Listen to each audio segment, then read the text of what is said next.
Hello students, welcome to this new video. I hope you guys are absolutely fine. ਆਪਾਂ second chapter start ਕੀਤਾ ਹੋਇਆ ਹੈ science ਦਾ, ਜਿਹਦੇ ਵਿੱਚ ਆਪਾਂ ਕਾਫੀ ਕੁਐਸਚਨਸ ਡਿਸਕਸ ਕਰ ਲਏ ਸੀ। ਅੱਗੇ ਆਪਾਂ ਪੇਜ ਨੰਬਰ 28 ਵਾਲੇ ਕੁਐਸਚਨਸ ਡਿਸਕਸ ਕਰਾਂਗੇ। पेज नंबर 28 ਤੇ फर्स्ट क्वेश्चन है, you have two solutions A and B. The pH value of A is 6 and B is 8. Which has more hydrogen ion concentration? Which of this is acidic and which is basic? ਤੇ ਤੁਹਾਡਾ question है कि ਤੁਹਾਨੂੰ दो solutions ਦਿੱਤੇ ਹੋਏ ਨੇ A and B. A the pH value 6 है ਜਾਨੀ कि acidic है ਇਹ, बी की pH वैल्यू 8 है जानी कि यह बेसिक है। अगर pH वैल्यू 7 तो लैस होवे तो एसिड होंदा है, अगर 7 तो मोर होवे तो बेस होंदा है। So solution A is acidic, solution B is basic. Clear. अगे आप चैक कर रहे हैं कि किहदे विच H+ आयन्स की कंसनट्रेशन जां कह लो H+ आयन की गिनती 1 लीटर सोल्यूशन दे विच किहदे विच ज़्यादा होएगी। देखो जदों तुहानूं pH वैल्यू गिवन होवे, H+ आयन की कंसनट्रेशन कढ़नी होवे तां तुसीं की करना है, जिन्नी pH वैल्यू गिवन है उन्होंने 10 की पावर च माइनस लगा के लिख दो। तो पहले सोल्यूशन के लिए आ जाएगी H+ आयन की कंसनट्रेशन, जिहड़े ये स्क्वेयर ब्रैकेट्स ने ये कंसनट्रेशन को रिप्रजेंट करते हैं। तो H+ आयन की कंसनट्रेशन कितनी होगी, 10⁻⁻6 मोलर। क्लियर। बेस के लिए कितनी होगी ये 10⁻⁻8 मोलर। क्लियर। सो अपने दोनों चीज़ें इतने क्लैरीफाई करतियाँ। ए सोल्यूशन एसिडिक है, बी सोल्यूशन बेसिक है। ए सोल्यूशन के H+ आयन की गिनती 10⁻⁻6 है, बी दे 10⁻⁻8 है। एक हैगा 10⁻⁻6, एक हैगा 10⁻⁻8। किहड़ा ज़्यादा होया, फस्ट वाला ज़्यादा होया। माइनस दे विच जिन्नी पावर घट होएगी उन्नी उहदी वैल्यू हाई होएगी। अगर प्लस दे विच पावर ज़्यादा है तो वैल्यू ज़्यादा है, अगर माइनस दे विच है तो पावर जिहदी घट है तो ज़्यादा है टर्म। ठीक है जी। सो 10⁻⁻6 ग्रेटर टर्म है दैन 10⁻⁻8। सो ये फर्स्ट क्वेश्चन हो गया। नेक्स्ट क्वेश्चन है, but effect does the concentration of H+ ions have on the nature of the solution. H+ ions की जी कंसनट्रेशन है, गिनती है, वो नेचर ते किद्दां इफेक्ट पाएगी। नेचर यानी कि सोल्यूशन एसिडिक होएगा, बेसिक होएगा या न्यूट्रल होएगा, किद्दां इफेक्ट करेगी। सो आप चेक करते हैं। अगर H+ आयन्स की कंसनट्रेशन 10⁻⁻6 है, सॉरी -7 है, इट मीनस सोल्यूशन न्यूट्रल होएगा। अगर H+ आयन्स की जी कंसनट्रेशन है वो 10⁻⁻7 तो लैस दैन है, 10⁻⁻7 तो लैस दैन है, इट मीनस ये सोल्यूशन बेसिक होएगा। अगर मोर दैन है इट इज़ एसिडिक सोल्यूशन। सो ध्यान नाल इहनूं करना है। अगर 10⁻⁻7 होया न्यूट्रल, लैस दैन होया बेसिक, ग्रेटर दैन होया तो एसिडिक। pH वैल्यू के नालों थोड़ा डिफरेंट है। pH वैल्यू आप बोलते सी 7 तो लैस है तो एसिडिक है, 7 तो मोर है तो बेसिक है। ये बस उल्ट कर देना है। H+ आयन्स की गिनती अगर 10⁻⁻7 तो लैस दैन है सो बेसिक सोल्यूशन हो गया, मोर दैन है तो एसिडिक सोल्यूशन हो गया। क्लियर। नेक्स्ट क्वेश्चन है, do basic solutions also have H+ ions? If yes then why are these basic. अपने कोल बेसिक सोल्यूशन है यानी कि OH नैगेटिव आयन्स प्रेजेंट ने उहदे विच, कि उहदे विच H+ आयन प्रेजेंट होणगे, ये क्वेश्चन है। अगर H+ आयन प्रेजेंट हैगे ने तो बेसिक क्यों है, एसिडिक होना चाहिए सी। सो आप इनू क्लैरीफाई करते हैं। देखो बेसिक सोल्यूशन जोड़े भी होंगे ने उहदे विच H+ आयन्स प्रेजेंट होंगे ने। किसी भी तरह का सोल्यूशन है उहदे विच H+ आयन्स भी होंगे ने तो OH नैगेटिव आयन्स भी प्रेजेंट होंगे ने। अगर वो सोल्यूशन बेसिक होया तो OH नैगेटिव आयंस की गिनती H प्लस आयंस की गिनती नालों ज़्यादा होएगी बस। ठीक है जी। अगर एसिडिक सोल्यूशन होया तो H प्लस आयंस की गिनती OH नैगेटिव आयन की गिनती नालों ज़्यादा होएगी। अगर न्यूट्रल होया तो जिन्ने H प्लस आयन ने उन्ने ही OH नैगेटिव आयन ने। सो अगर बेसिक सोल्यूशन है वो H प्लस आयंस हो सकते हैं, अगर एसिडिक है वो OH नैगेटिव आयंस हो सकते हैं। क्लीयर। तो ये क्वेश्चन का आंसर इदा देना, ये सिर्फ बेस के लिए क्वेश्चन आया, एसिड के लिए भी आ सकता है। सो इनू रीड कर लेना। नैक्सट क्वेश्चन है, our next question is under what soil conditions do you think a farmer would treat soil to his field with quick lime or slaked lime or चौक।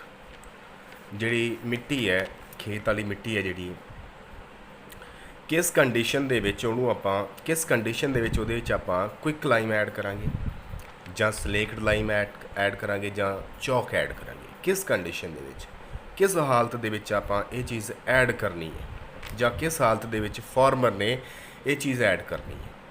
देखो अगर सॉयल की pH वैल्यू लैस दैन 7 है, मीनस ये acidic है, मिट्टी जिहड़ी हैगी है खेत वाली अगर एसिडिक हुई तो इनू क्विक लाइम स्लेक्ड लाइम या चौक के नाल ट्रीट करना पेगा, वो ये चीज़ ऐड करनी पेगी, ध्यान च रखना है क्वेश्चन। नैक्सट है पेज नंबर 33 वाले क्वेश्चन ने, what is the common name of calcium oxychloride CaOCl2, calcium oxychloride, इसका नेम है जी ब्लीचिंग पाउडर। ब्लीच करन दे काम आउंदा तां करके दा नाम रखा गया bleaching powder. Name the सबसटांस which give calcium oxychloride with chlorine, dry slaked lime. इसका आंसर है ड्राई स्लेक्ड लाइम। देखो जिहड़े नेम आ रहे ने कॉमन नेम ने, एक हुंदा है कॉमन नेम, एक हुंदा है कैमिकल नेम। कैमिकल नेम जिस तरह का फॉर्मूला होंदा है उवें बोलिया जाता है, ये कॉमन नेम ने जिहड़े कॉमनली मार्केट दे विच जां education system they which provide किए जाते हैं, यूज़ किए जाते हैं, कॉमन नेम ने। जिद्दां अपना कोई शॉर्ट नेम होंदा है कॉमनली यूज़ किया जाता है, एक अपना एक्चुअल नेम है। सो उस तरह ही किसी सबसटांस के दो नेम हो सकते हैं, कॉमन नेम और कैमिकल नेम। क्लीयर। अगला next, name the sodium substance sodium compound which is used for softening of hard water.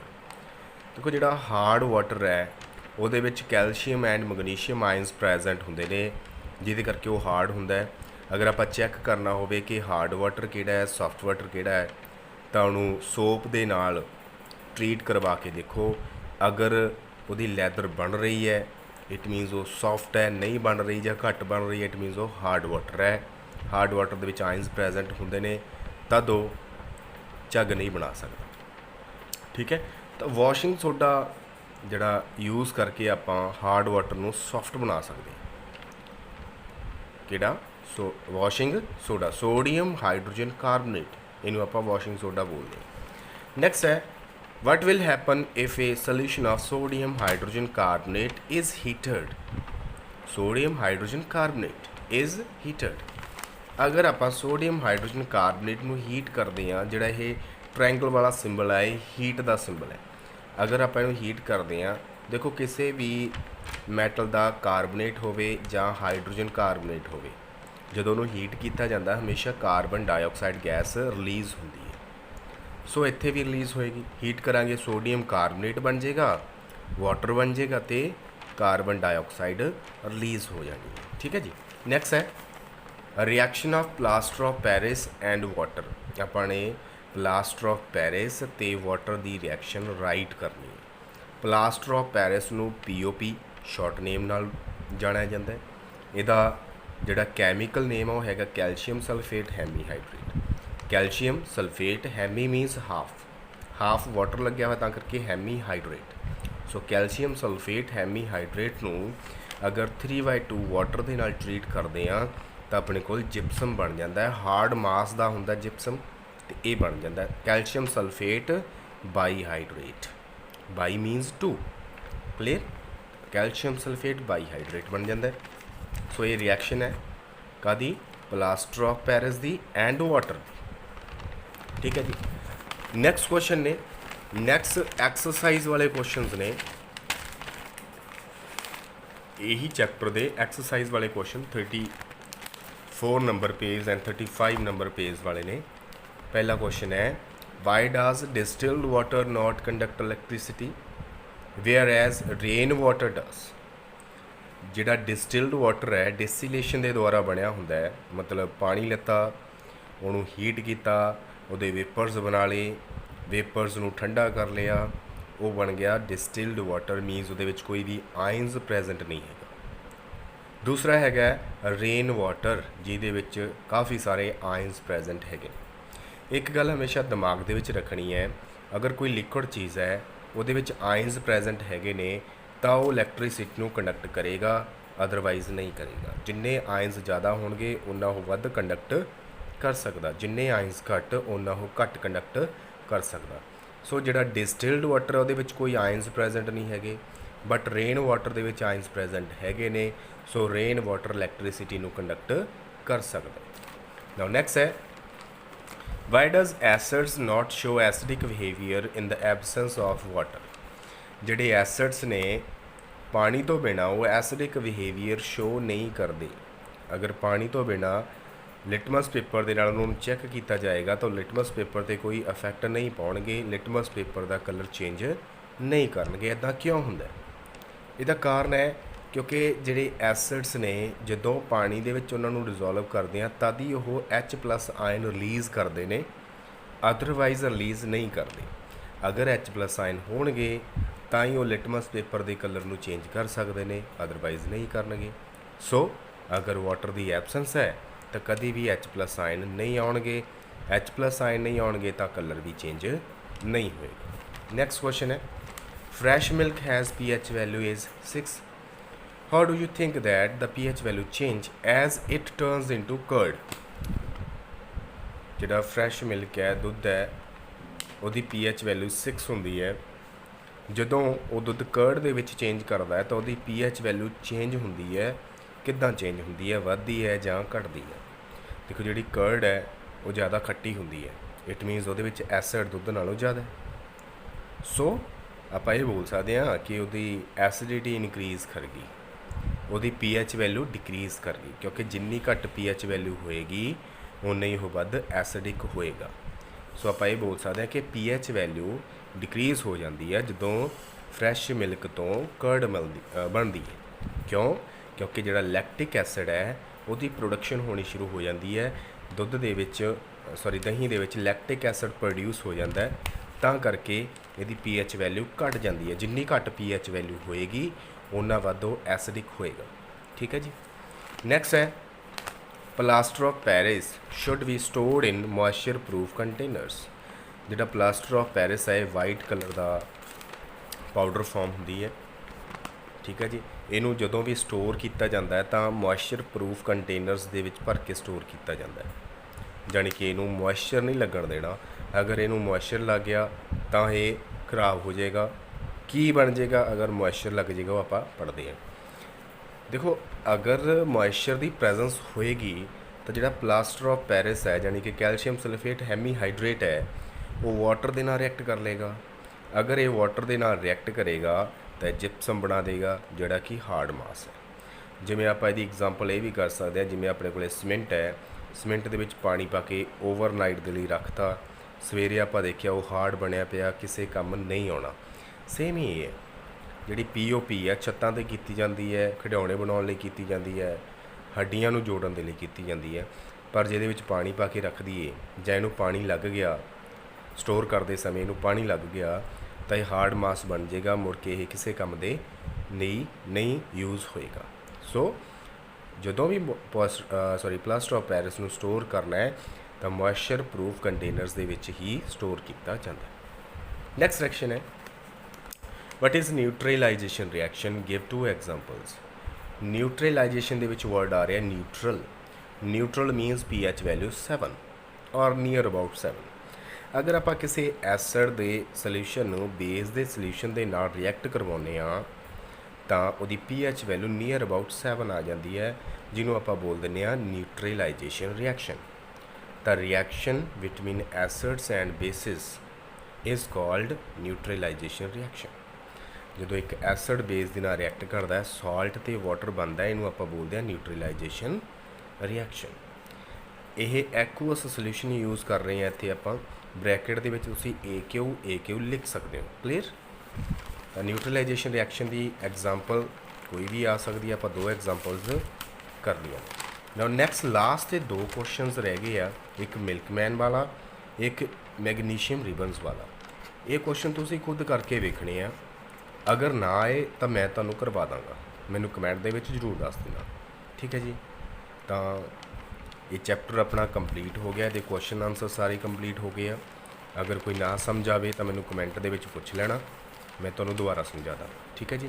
ਤਾਂ ਮਿਲਦੇ ਹਾਂ 3rd ਚੈਪਟਰ ਦੀ ਰਿਵੀਜ਼ਨ ਦੇ ਲਈ, 3rd ਚੈਪਟਰ ਦੀ ਐਕਸਪਲੇਨੇਸ਼ਨ ਦੇ ਲਈ ਨੈਕਸਟ ਵੀਡੀਓ ਦੇ ਵਿੱਚ। Take care and bye bye.